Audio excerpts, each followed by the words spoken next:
So I've been in healthcare long enough to know that sometimes we tell our patients to do things, but we are not always the best about giving them education. So I wanted to come on and show you how to properly do a blood pressure at home. This is the blood pressure monitor that I bought. I got it from Amazon and it was about $27. And it actually is covered by your FSA or your HSA if you have one. So you can use those funds to pay for it instead of paying for it out of your own pocket.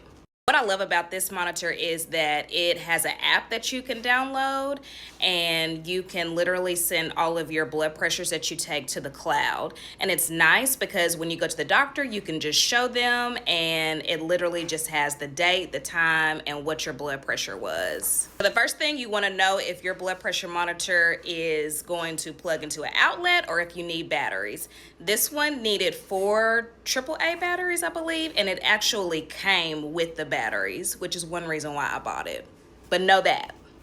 Then you want to make sure that you have your cuff properly connected. So goes in right there. You also want to make sure that you have a properly fitting cuff. So this cuff is specifically for people that have an arm size or an arm circumference of 22 to 42 centimeters. Now, if your arm is smaller than that or bigger than that and you take your blood pressure with this, you're not going to get an accurate measurement. If you're unsure if your arm falls into that category, all you have to do is just get like a flexible tape measure, and you can get it probably from Amazon or from the dollar store, and just measure the circumference of your arm. So you know that if you have a larger arm, when you look for a monitor, you need to make sure that you have the correct size so that you can get accurate blood pressures. As you all can see, I have a sweatshirt on. You do not want to take your blood pressure over a sweatshirt or a jacket or even a shirt that's long sleeves. You're going to be at home, so just do it on bare skin. All right, so this is Velcro, so you'll just open it up. So you're going to put your arm in and you're going to line up where it says artery mark. You're going to line that up with your brachial artery, which is right here.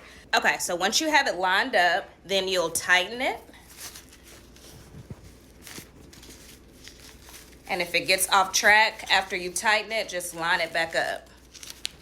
But that's how it should look. And so once you tighten it, I just like to put a couple of fingers in there just to make sure it's not too tight, because you want it secure, but you don't want it like where you can't even get a finger in there. So put 1 to 2 fingers in there just give yourself just a little room. And so the best time to take your blood pressure is going to be in the morning. So typically what I do is I'll wake up, I'll go to the restroom, and then I'll come back and take my blood pressure. Something else that I do is that when I get back from the bathroom, I just kind of give myself a minute to relax and rest, because I do think that's another reason why sometimes people's blood pressure is inaccurately high, because you've literally like ran around and then you come and take a blood pressure. So I would say just give yourself a few minutes and then take your blood pressure. Don't be in such a rush to do it. And also I would hold off on eating and drinking, and especially drinking a stimulant like coffee.